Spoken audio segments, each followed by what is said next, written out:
আমি আমার নিজের হারাই না।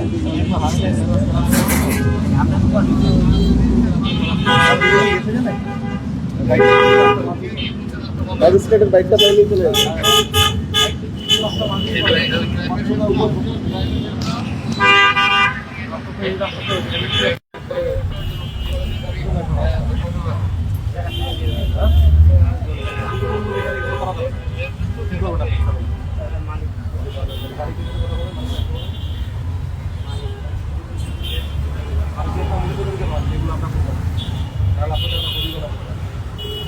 আমাদের আর এরকম কমপ্লেন বা এরকম জি না, আমরা লিখিত ওইভাবে না না যে ওইভাবে লিখিত দিতে হবে তো আমাদের। আমরা লিখিত দিয়ে মালিকের লিখিত দিবে যে এটা আর করবে না। এটা অন্যায় কিনা বলেন তো? অবশ্যই অন্যায়, অবশ্যই। এখন আমরা তো কর্মচারী, মালিকে যদি লিখিত দিয়ে দেয়, মালিকে যদি বলে যে তুমি গ্যারেজি করো না এখানে, তাহলে এখান থেকে চলে যেতে হবে। এই তো কান্না শুনে আপনারা আপনি যেহেতু আমাদের সামনে যেগুলো করতেছেন, আমরা একটা আইনের আওতায় নিয়ে আসবো, জরিমানা দিতে হবে।